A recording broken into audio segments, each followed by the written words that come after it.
Entonces, nosotros tomamos como punto de partida el año de 1849.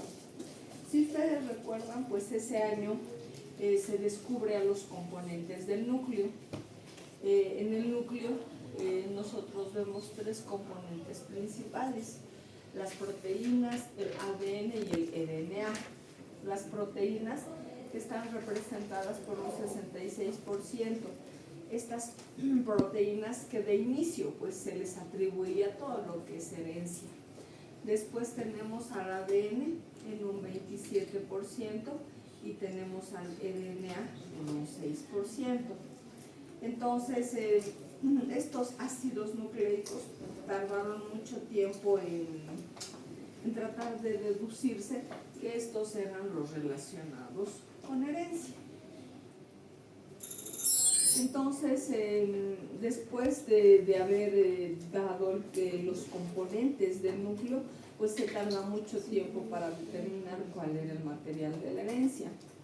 Tenemos 20 años después que recién se inician los trabajos de herencia y se establece que el ADN era el material de la herencia, pero esto ha sido de a poco. Tenemos a Friedrich Miesner, quien utiliza los glóbulos blancos y él indica que había una sustancia en el núcleo que tenía la capacidad de pigmentarse. Él lo denomina nucleína. Despierten, despierten, no se me duerman. O sea, acomódense bien. Si es que están en posición de dormidos, obviamente sí van a dormir, ¿no? Y les aseguro que una cama es mucho más cómoda que un aula de universidad. Así que si quieren dormir, pueden irse a sus caminos. Ya.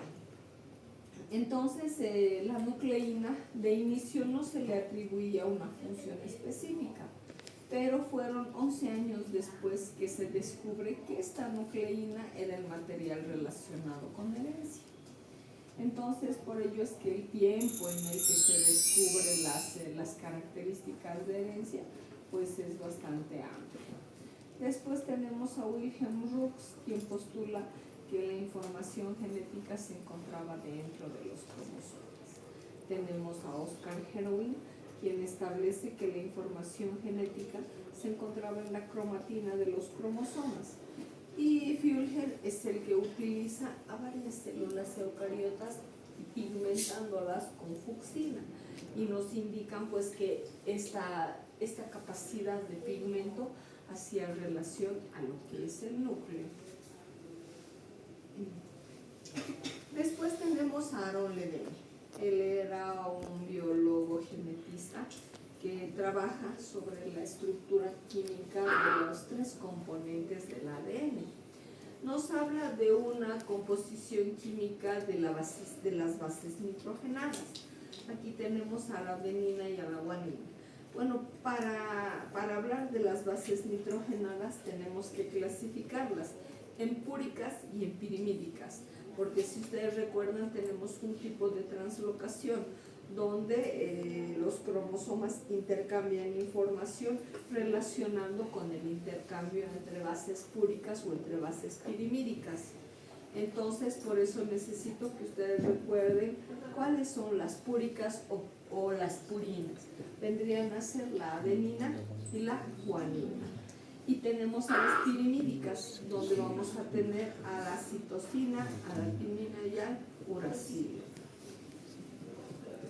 Entonces, estos son los tres componentes relacionados con el ADN.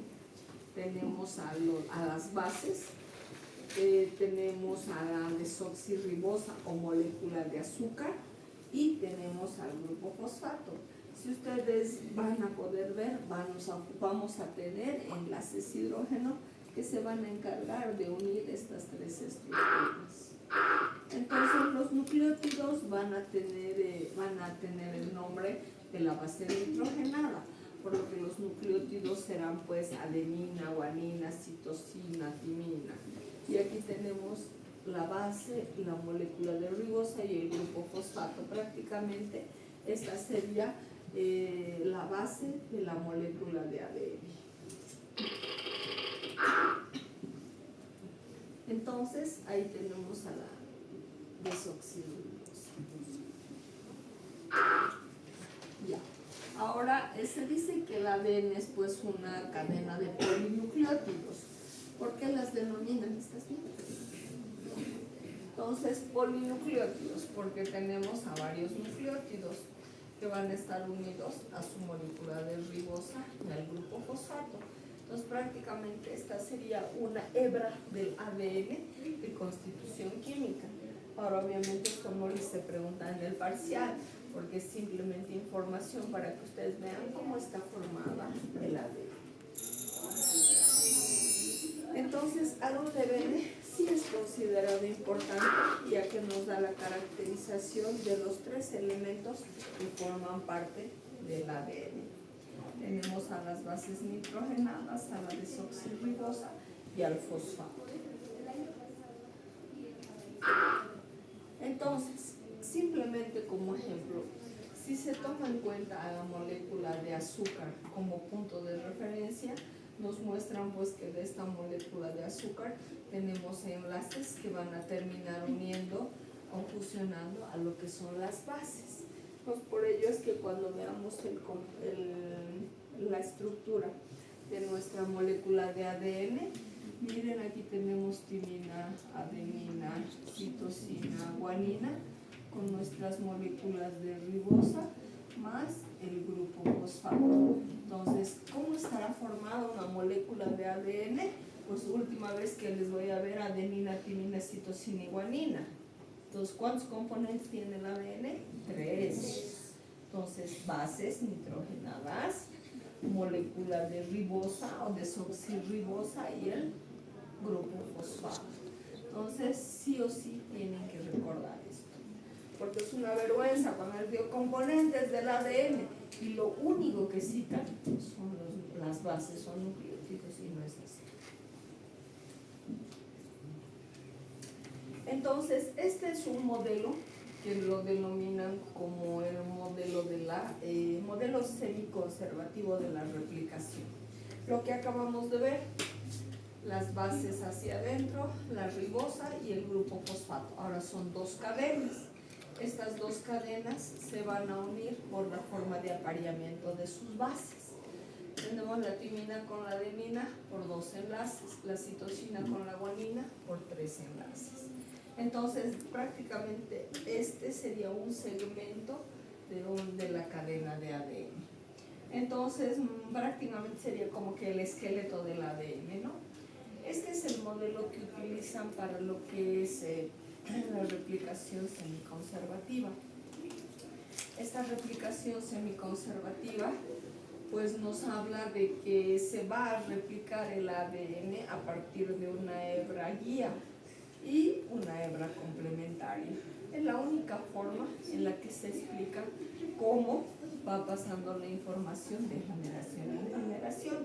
Entonces, es la información que se genera en una célula y pasa a sus células hijas. Por ello es que el ADN sufre un proceso de codificación, porque tiene la capacidad de transferir la información sin emitir cambios.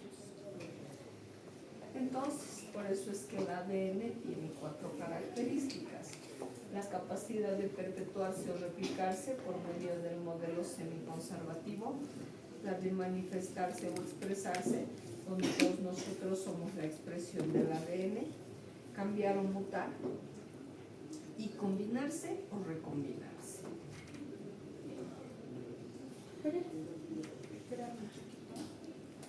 Ya. Esto pero ya lo tenían desde antes, ¿no? Tenemos el de perpetuarse, manifestarse, cambiar y combinarse, porque son las 4 características del ADN que van a confirmar que este ADN es pues el material destinado a la herencia.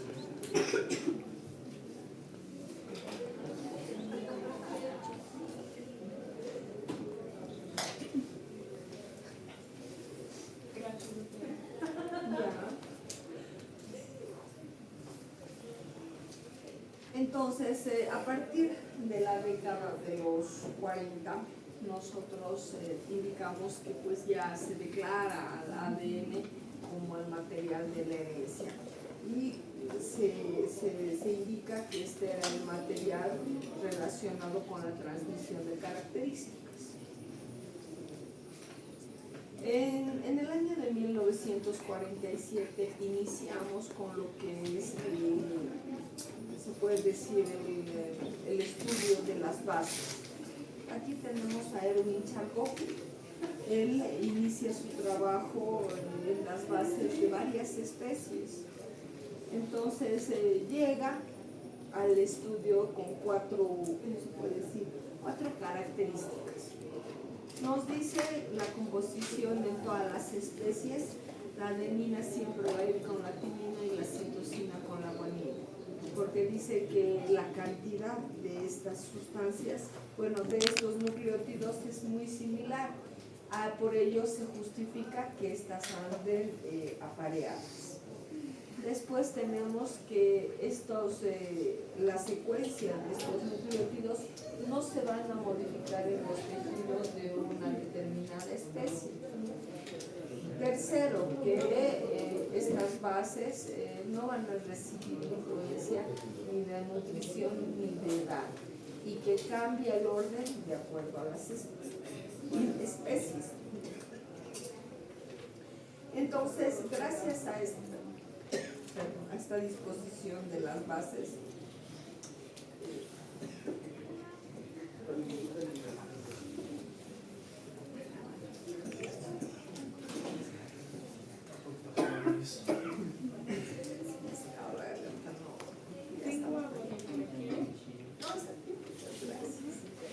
sí, es que es de lo que hablamos muchísimo de ese cabo, pero no te preocupes. Bien, gracias. Descansen y que van a dar el examen, porque esto va a entrar en su examen, porque está en el libro, pero igual. Entonces sí descansa.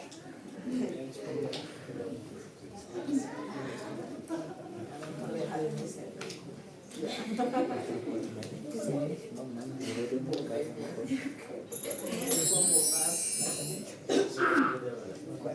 Entonces son las cuatro características que este señor aporta para lo que es la estructura del ADN.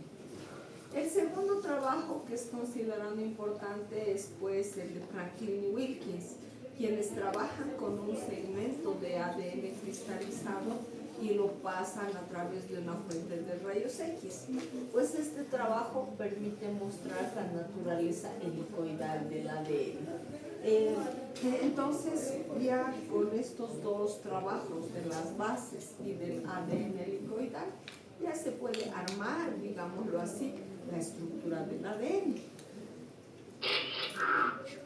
Entonces, para ello, nosotros tenemos a Watson y Crick, que vienen a ser dos genetistas que, basados en los previos trabajos, arman la estructura del ADN.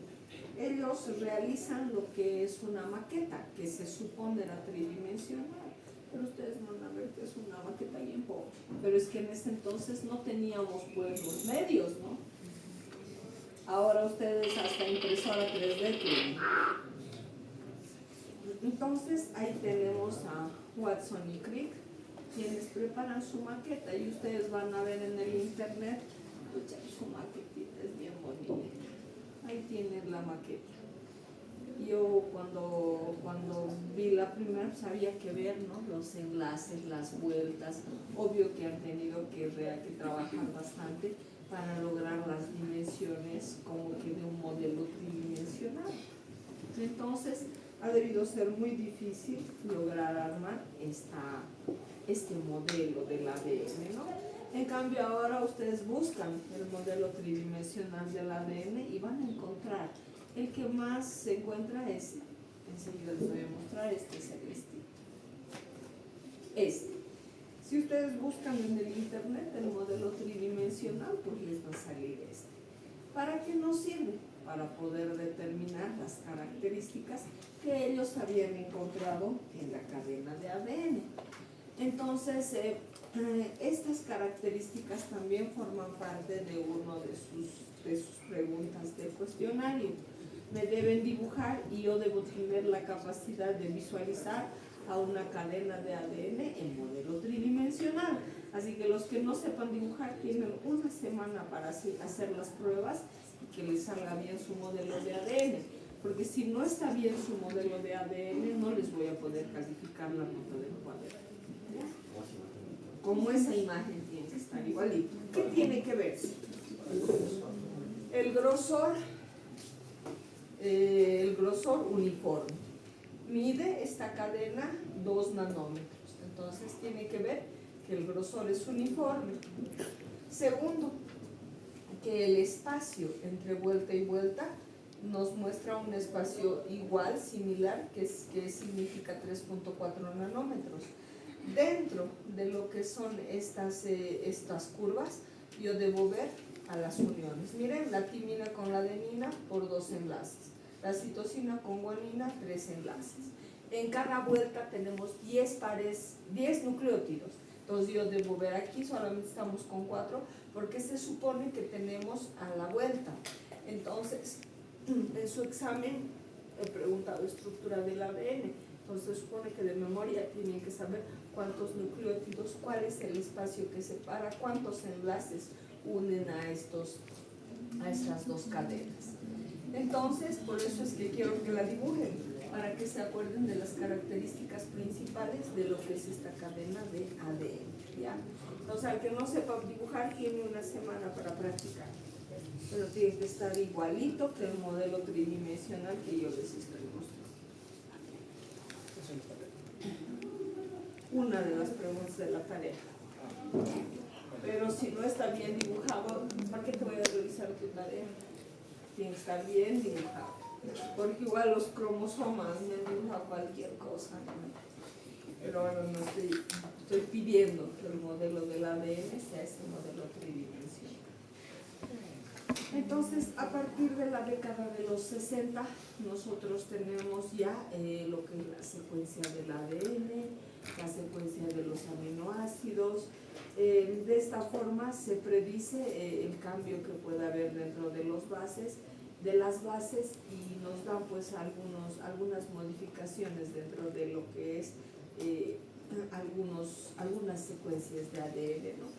No se olviden que a partir de la década de los 60, pues nosotros tenemos lo que es el modelo de los ADN recombinantes. Entonces, por ello es que ustedes tienen aquí a Paul Bert, que en el año de 1972 nos muestra al primer ADN recombinante, mostrándonos a una especie de polimorfismo a partir del reconocimiento de este segmento que estaba utilizado por lo que era la ECORI. Ya, exacto, proveniente de la Escherichia coli. Igual en su examen he puesto endonucleases, por lo que muchas me darán pues el origen. Obviamente que las endonucleases que han sido utilizadas son las que nosotros hemos visto. Y principalmente hemos visto dos, ¿no? Una hemos visto a la ECORI. ¿Y cuál es la otra que hemos visto? Hay dos. Y la ECORI viene de la... Y la HAIM2 Haemophilus influenzae. Muy bien. Entonces, gracias a este modelo, forman lo que es esa cadena tridimensional. Entonces, gracias a su experimento, pues nos muestran lo que es el modelo, ¿cómo llaman? Semiconservativo de la replicación. Ya. Entonces, la replicación es utilizada, o digamos, se puede observar en lo que es la mitosis, porque en la mitosis es una forma de división celular, ¿no? Donde la célula madre da dos células hijas idénticas a la madre. ¿Cómo podríamos lograr esto de que las hijas sean idénticas a la madre? Pues la única forma sería que exista una forma de copia completa de la información genética, y sería la forma en la cual nosotros justificamos pues que tenemos características de nuestros progenitores. Entonces, por ello, ADN es, digamos, la fuente de información genética que hace que la información se presente de forma inalterable. Entonces, si bien ellos presentan su trabajo en el año de 1953, entonces aquí ustedes ven que ellos recién son acreedores a el Premio Nobel de Medicina y Fisiología en el año de 1962. Aparte de Watson y Crick, lo hacen junto con Maurice Wilkins. Entonces, recién en este año reciben el Premio Nobel por la estructura del ADN. Entonces, la forma de replicación del ADN pues es muy similar al proceso que ustedes ya han aprendido en amplificación. Si ustedes se acuerdan, hemos visto la amplificación en lo que era el PCR, ¿no? Porque el PCR te daba una copia indefinida de un segmento de ADN.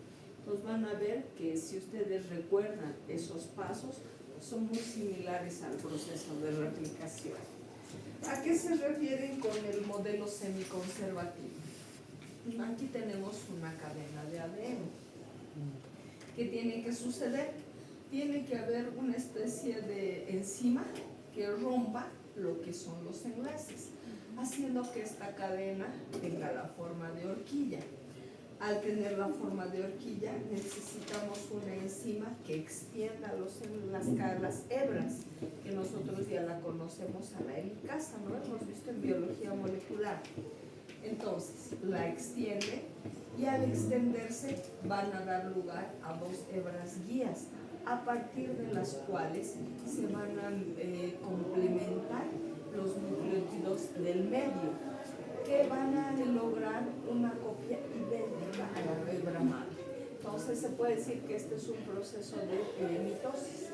Célula madre, dos hijas con material genético idéntico a la madre.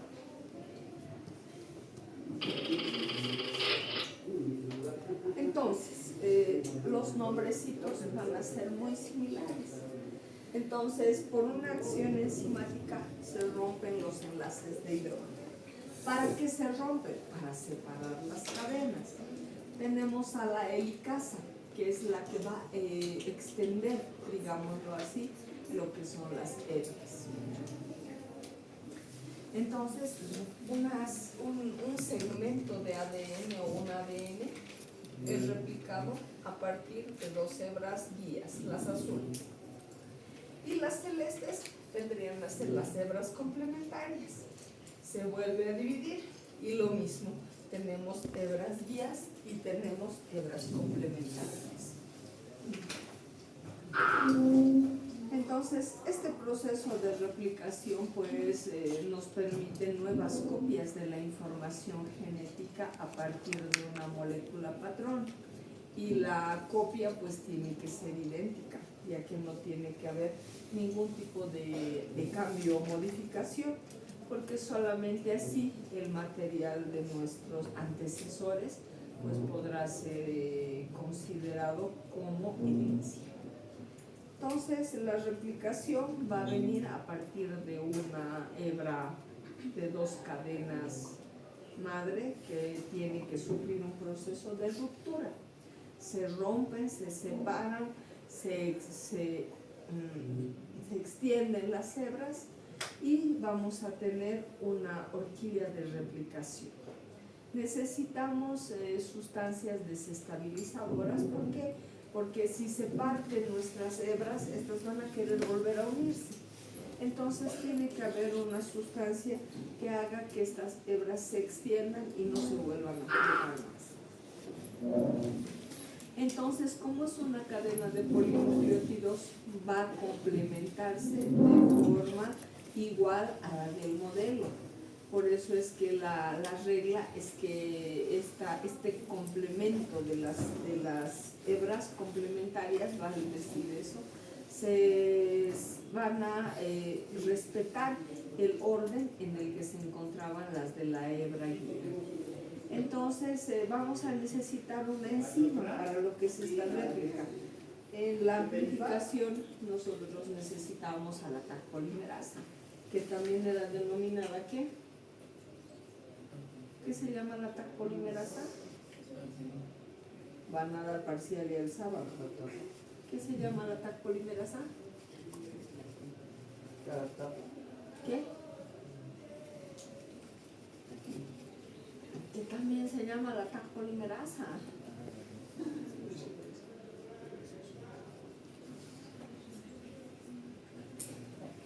Se sacan 60 y me van a ayudar con las teóricas del segundo parcial. Porque no puede ser que no sepan nada y se saquen 60, ¿no? Solo aquí tengo 2 personas que sí pueden sacarse 60 por su promedio es por encima de 30.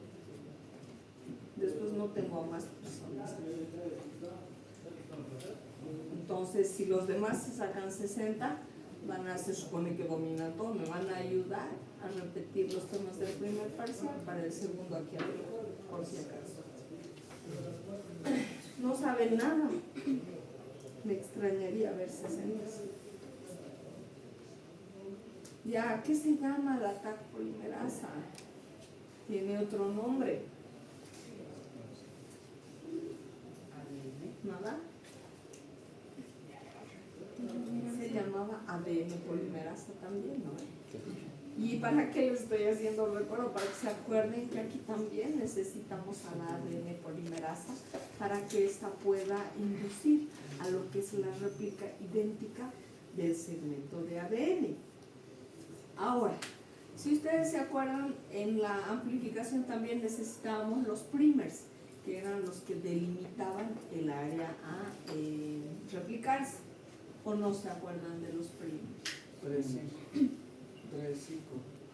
¿Qué? 3 y 5. No son los carbonos que te dan el límite de la hebra. Los primers son los tripletes de ADN simple que se encuentran en los extremos para delimitar el área a amplificar. En este caso tenemos a unos primers que provienen del RNA. Son denominados los fragmentos de Okazaki. Y es un ARN cebador que también se va a encargar de delimitar el área a replicar. Entonces este cebador va a actuar delimitando el área a replicar, más una posterior eliminación, y se va a eliminar a este cebador gracias a la utilización de las endonucleases. Ahora, por si acaso les preguntaré qué son las endonucleases, pues no saben nada. Ya, entonces son las enzimas de restricción o endonucleases, que antiguamente se llamaban enzimas y ahora son endonucleases. Entonces aparece este ARN cebador y corta el segmento y debe ser eliminado. Por eso utilizan a lo que son las enzimas de restricción que cortan el ADN, no son como las tijeras del ADN. Entonces cortan para poder ser para eliminarse este segmento al replicar. Entonces terminan uniéndose por medio de la ADN ligasa a las formas de bases que se van a encontrar en el medio celular, logrando lo que es la replicación idéntica del ADN. Bajo el modelo que ya les he dicho, se denomina semiconservativo porque tiene una hebra que guíe para la replicación y complementariedad de la cadena. Y eso sería la replicación del ADN. Ahora vamos a ver gametogénesis, que se supone que se acuerda.